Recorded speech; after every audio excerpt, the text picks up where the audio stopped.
Ponni upcoming எபிசோட்ல இங்க பொன்னியை காணும் அப்படின்னு இங்க சந்திரசேகர் பேப்பர்ல ஒரு ஆட் கொடுக்குறாரு. ஏன்னா பொன்னி கிடைச்சா மட்டும்தான் ஜெயாவையும் சக்தியவும் வெளியே கொண்டு வர முடியும். இல்ல அப்படின்னா அந்த கைலாஷ் கண்டிப்பா ஜெயாவையும் சக்தியவும் சும்மா விட மாட்டான். இவங்கிட்ட இருந்து இப்போதைக்கு இவங்களை காப்பாற்றுறதுக்கு ஒரே வழி பொன்னி மட்டும்தான் அப்படின்னு சந்திரசேகர் பேப்பர்ல இது மாதிரி பொன்னி காணவில்லை அப்படின்னு ஆட் கொடுக்குறாரு. அதோட இந்த பொண்ணை யாரு கண்டுபிடிச்சு கொடுக்குறீங்களோ அவங்களுக்கு தக்க சன்மானம் வழங்கப்படும் அப்படின்னு பேப்பர்லயும் ஆட் கொடுத்துறாங்க. இங்க பார்த்தா சக்தியை போட்டு நம்ம கைலாஷ் செமையா பொழந்து கட்டிடாரு. நீ போலீஸ் மேலே கை வைப்பியா? இப்போ வாங்குற அடியில இதுக்கப்புறம் நீ வாழ்க்கையில போலீஸை பார்த்தாலே பயந்து நடுக்கணும். போலீஸ்கிட்ட பேசினாலே உனக்கு அப்படி அவ்வளோ கஷ்டமா இருக்கணும். ஏன்னா நீ போலீஸ்காரனே அடிக்கிறல, உனக்கு போலீஸ் அடினா நான் காட்டுறேன் பாரு அப்படின்னு இங்க சக்தியை போட்டு அடின்னு அடிச்சு துவைச்சிடாரு. கொண்டு வந்து செல்ல போறாரு. இங்க சக்தி வலி தாங்க முடியாம கத்தி கிடக்குறான். அதை பார்த்த ஜெயாவுக்கு ரொம்பவே மனசு கஷ்டமா இருக்கு. ஜெயா பயங்கரமா அழுறாங்க. உனக்கு என்ன பைத்தியமலா பிடிச்சிருக்கு? உங்க அப்பா பண்ண தப்புக்கு தானே உங்க அப்பா தண்டிச்சோம். ஆனா நீ இப்படி எந்த தப்புமே பண்ணாத என் பையனை போட்டு கஷ்டப்படுத்துறியே, குடும்பப்படுத்துறியே, உனக்கு கொஞ்சம் கூட மனசாட்சியே இல்லையா அப்படின்னு ஜெயா கேட்கறாங்க. இங்க பாரு, மனசாட்சியை பத்தியா நீ பேசாத. நீ பண்ண துரோகத்தால் தான் இன்னைக்கு எங்க அப்பா வீட்டுக்குள்ளேயே முடங்கி இருக்காரு. நானும் சொல்லிட்டேனே, நீ ஒன்னும் புதுசா கண்டுபிடிக்க தேவையில்ல. நீ பண்ண பாவத்துக்கும் தப்புக்கும் உனக்கு தண்டனை கொடுக்கறதுக்கு தான் நான் வந்திருக்கேன். உன்னை பழி வாங்காம விட மாட்டேன். ஆனா என்ன, உன் பையன் தப்பு பண்ணல. ஆனா அவன் எதுக்கு தெரியுமா இப்படி கஷ்டப்பட்டு இருக்கான்? உன்னாலதான். உன்னுடைய இந்த பிடிவாத குணம், உன்னுடைய திமிரு, இது எல்லாத்துக்கும் தான் அவன் கஷ்டப்படுறான். நீ சொல்றப்பற ஒரு வார்த்தை உன் பையனையாச்சும் நீ காப்பாற்ற முடியும். என்னை பொறுத்த வரைக்கும் நான் ஒன்னதான் பழி வாங்க வந்திருக்கேன். எனக்கு நீ மட்டும் போதும். உன் பையன் எனக்கு தேவையே இல்லை. உன்னுடைய பிடிவாதத்தால இப்போ அவன் கஷ்டப்பட்டு இருக்கான். நீ நான் சொல்றதை செஞ்சனா உன் பையனை இப்பயே விட்டுறேன். அவன் தாராளமா போயிட்டே இருக்கட்டும். எனக்கு அதுல எந்த கவலையும் இல்லை அப்படின்னு கைலாஷ் சொல்ல, ஜெயா ஒன்னே என்னடா என்ன மிரட்டுறியா? இங்க பாரு, நீ என்ன மிரட்டினாலும் சரி, கண்டிப்பா நியாயம் ஒரு நாள் ஜெயிக்கும். உங்க அப்பா பண்ண தப்புக்கு தான் உங்க அப்பா நான் பழி வாங்கினேன். ஆனா அதுக்காக நீ என்னமோ உங்க அப்பா யோக்கிய மாதிரி பேசாத அப்படின்னு ஜெயா சொல்றாங்க. இங்க பாரு, எனக்கு அதெல்லாம் தேவையில்ல. உன் பையன் இங்க இருக்கணுமா வேணாங்கிறத நீயே முடிவு பண்ணிக்கோ அப்படின்னு சொல்ல, ஜெயா ஒன்னே இப்ப என்ன பண்ணணும்னு சொல்ற? என் பையன் ஒரு பாவம் பண்ணல, ஆனா அவனை கொண்டு இப்படி சித்திரவதை பண்றியே, அவனை விட்டுரு தசஞ்சு ப்ளீஸ் அப்படின்னு ஜெயா சொல்றாங்க. அதுக்கு உடனே கைலாசம், அவனை விட்டுறேன், கண்டிப்பா விட்டுறேன். எனக்கு அவன் முக்கியமே இல்லை. அதான் சொல்லிட்டேனே, எனக்கு நீ தான் முக்கியம். எனக்கு நீ தான் வேணும். நீ உன் பையனை வெளியே அனுப்பணும்னு நினைச்சேன் அப்படின்னா நான் சொல்றேன், நீ செஞ்சா போதும். இது மாதிரி என் மருமக பொன்னிய நான் தான் டார்ச்சர் பண்ணேன், நான் தான் கொடுமைப்படுத்தினேன், அவன் நான் தான் கொன்னுட்டேன் அப்படின்னு ஒரு வாக்குமூலம் மட்டும் கொடுத்துட்டேன்னா உன் பையனை நான் இப்பயே அனுப்பிடுவேன். அவனும் கிளம்பி போயிடுவான். ஏன்னா நான் திரும்ப சொல்றேன், எனக்கு நீ தான் வேணும். ஆனா நீ இதை சொல்ல மறுத்தனா கண்டிப்பா உன் பையனை நாங்க டெய்லியும் இனிமே இதே மாதிரி டார்ச்சர் பண்ணிட்டே இருப்போம். அப்புறம் ஒரு கட்டத்துக்கு மேல அவன் வழி தாங்க முடியாம செத்து கூட போகலாம். ஆனா அதுக்கு நாங்க பொறுப்பாக மட்டும் பாத்துக்கோ அப்படின்னு சொல்ல, ஜெயா ஒன்னே டேய் நீலாம் மனுஷனாடா, ஏன்டா அப்படி மிருக மாட்டு நடந்துட்டு இருக்க? உனக்கு இப்ப என்னடா பண்ணுங்க?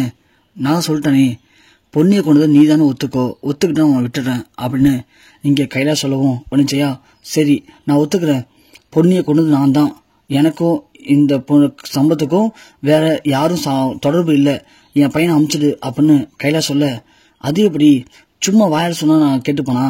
நான் இப்பயே வீடியோ கேமரா ரெடி பண்றேன். அவங்க வந்துருவாங்க.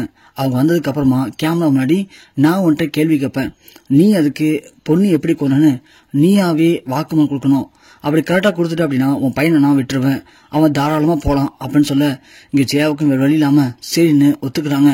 ஒரு பக்கம் ஜெயா என்ன இப்படி நான் மாட்டிக்கிட்டோமே அப்படின்னு ரொம்ப ஃபீல் பண்றாங்க. இன்னொரு பக்கம் பார்த்தா அப்பதான் பொன்னியை காட்டுறாங்க. பொன்னி தன்னுடைய கிராமத்துக்கு போயிருக்காங்க போல. ஸோ ஒரு ஆட்டோல போய் இறங்குறாங்க. இறங்கி அங்க இருக்க கடையில போய் தண்ணி குடிக்கலாம் அப்படின்னு போறாங்க. தண்ணி இருக்கான்னு கேட்டா தண்ணி இல்லாமா, டீ வேணா சாப்பிடு அப்படின்னு சொல்லி இங்க டீ போட்டு கொடுக்குறாங்க. பொன்னி டீ குடிச்சிட்டு இருக்காங்க. அப்போ அந்த கடையில டீ குடிக்க வந்த ஒரு சில பேர் பேப்பர் படிச்சுட்டு இருக்காங்க. அந்த பேப்பர்ல இது மாதிரி பொண்ணுடைய போட்டோ போட்டு இந்த பொண்ணு காணவில்லை, ஸோ இவங்களை பத்தின தகவல் கொடுக்குறவங்களுக்கு தக்க சன்மானம் வழங்கப்படும் அப்படின்னு அதில் போட்டிருக்கு. அதை பார்த்ததும் பொண்ணியவே குறுக்குன்னு பாக்குறாங்க. பொண்ணியும் பாத்துறாங்க பேப்பர்ல, இவங்களை காணவில்லை அப்படிங்கிற விஷயம் போட்டிருக்கிறத பார்த்ததும், ஆஹா நம்மள இதுதான் குறுக்குன்னு பாக்குறாங்க போல, நாம இனிமேல் இங்க இருந்தா ஆபத்து தான் அப்படின்னு பொன்னி டக்குன்னு அங்கிருந்து கிளம்பிடுறாங்க. ஆனா பொன்னி வேகமா கிளம்பி போறத அந்த 2 பேரும் பார்த்துட்டு, டேய் அந்த பொண்ணு போறா அவளை எப்படியாவது பிடிச்சணும்டா, அவள் எங்கே போகிறான் அப்படின்னு அவளை பார்த்து அவளை பிடிச்சி போலீஸில் கொடுத்துட்டோம் அப்படின்னா நமக்கு பணம் கிடைக்கும்டா அப்படின்னு இங்கே பொன்னியை ஃபாலோ பண்ணி போகிறாங்க. இங்கே பொன்னியும் வேகமாக ஓடுறாங்க. இந்த 2 பேரும் பொன்னியை விடாமல் ஃபாலோ பண்ணி போக ஒரு கட்டத்துக்கு மேலே பொன்னி எங்கே போனாங்க அப்படிங்கிறது யாருக்குமே தெரியல. பொன்னி மறைஞ்சிடுறாங்க. மறைஞ்சதுக்கு அப்புறமா பொன்னி பார்க்குறாங்க அந்த 2 பேரும் போயிட்டாங்க அப்படின்னு அங்கேருந்து வெளில வராங்க. வெளில வரும்போது அங்கே ஒரு போஸ்டர் ஒட்டியிருக்கு. அதில் பார்க்குறாங்க இது மாதிரி இந்த பொண்ணு காணவில்லை, இந்த பொண்ணை கண்டுபிடிச்சிக்கிறவங்களுக்கு தக்க சிரமம் அளிக்கப்படும் அப்படின்னு சந்திரசேகருடைய ஃபோன் நம்பர்லாம் போட்டிருக்கு. உடனே இங்கே பொன்னியும் கால் பண்ணுறாங்க.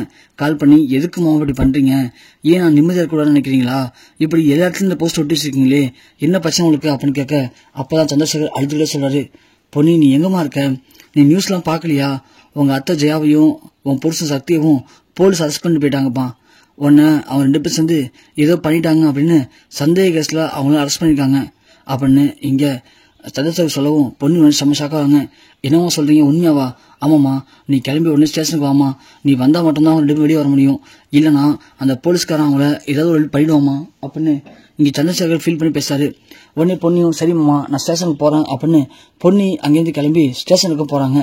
இங்கே கைலாஸ் அப்போ தான் எல்லாத்தையும் முடிச்சுட்டு ஸோ ஒரு வீடியோ கான்ஃபரன்ஸ் ரெடி பண்ணியிருக்காரு. அதில் ஜெயாவுக்கிட்ட வந்து எப்படியாவது வாக்குமூலத்தை வாங்கிடலாம் அப்படின்னு ஸோ இங்கே ஒரு தம் அடிக்கலாம் அப்படின்னு சொல்லிட்டு கைலாஸ் வெளியே வராரு. வெளியே வரும்போது கரெக்டாக பொண்ணு தான் உள்ளே என்ட்ரா வராங்க. உள்ளே என்ட்ரா பொண்ணியை பார்த்து சொல்லுங்கள் மேடம் என்ன வேணும் அப்படின்னு கேட்க இது மாதிரி பொண்ணு சொல்கிறாங்க, எங்கள் அத்தையும் என் ஹஸ்பண்டும் உள்ளே இருக்காங்க, அவங்கள பார்க்கணும் அப்படின்னு சொல்லவும் அப்படிங்களா உங்கள் பேர் அப்படின்னு கேட்குறான். கேட்டதும் பொண்ணுன்னு சொல்கிறாங்க. அப்படிங்களா, இப்போ தான் நாங்கள் அவங்களை கோர்ட்டுக்கு அழைச்சிட்டு போனோம் அப்படின்னு சொல்ல பொண்ணு ஒன்று அப்படிங்களா சார், நான் இப்போ உடனே பார்த்தாகணுமே, அவங்க எந்த தப்புமே பண்ணவே இல்லை சார், அவங்க தப்பாக புரிஞ்சுட்டு இருக்கீங்க அப்படின்னு சொல்ல அப்படியாம்மா ஒரு சரிம்மா நான் ஒரு 8 ஹவர் சொல்கிறேன், அவர் ஜீப்லேயே போ, அவர் உன்னை கொண்டு போய் சீக்கிரமாகவே அங்கே கோர்ட்டில் விட்டுருவார், அவருக்கு எல்லா ஷார்ட்கட்டும் தெரியும் அப்படின்னு சொல்லி இங்கே அந்த கைலாஸ் அவனுடைய 6 வருஷம் அனுப்புகிறான். அவனும் பொண்ணி அழைச்சிட்டு போகிறாங்க. பார்த்தா கோர்ட்டுக்கு போகாமல் இங்கே வேற ஒரு வழியில் போகிறாங்க. அதை பார்த்தா பொண்ணி சார் கோர்ட் இந்த பக்கம் போகணும் அப்படின்னு சொல்ல அவனும் வண்டி நிப்பாட்டவே இல்லை. ரொம்ப வேகமாக ஒரு குடன் வழி இருக்குது, அந்த குடனுக்குள்ள வண்டி நிப்பாட்டுறான். உடனே இங்கே பயந்து போகிறாங்க. என்ன இது, எதுக்கு அவனை இங்கே நிப்பாட்டிருக்கானுங்க அப்படின்னு சொல்லிட்டு அங்கே பொண்ணி பயங்கரமாக கத்துறாங்க. ஆனால் வெளியில் சுத்தமாக அவுட்டுனால யாருக்குமே எதுவுமே கேட்கல. கைலாஸ்க்கு அந்த அவன் ஃபோன் சொல்கிறான், இது மாதிரி பொண்ணியை சேஃபாக கொண்டு வந்து நம்ம கெஸ்ட் ஹவுஸில் வச்சுட்டேன், இனி எந்த பிரச்சனையும் இல்லை அப்படின்னு. அதுக்கப்புறமா தான் நம்ம கைலாஸ் வந்து ஜெயாட்ட போயிட்டு என்ன ஜெயா நீ சொன்ன மாதிரி ப்ரெஸ் மீட் கொடுத்துறியா அப்படின்னு கேட்குறாங்க. கொடுத்துட்றேன் அப்படின்னு சொல்ல இங்கே பாரு ஜெயா, உன் புருஷன் இப்போ ஏதோ காணவில்லைன்னு சொல்லி போஸ்ட் லான்ச் விட்டிருக்கான் போல, அதில் பொன்னி வந்துருவான்னு நினைக்கிறான்.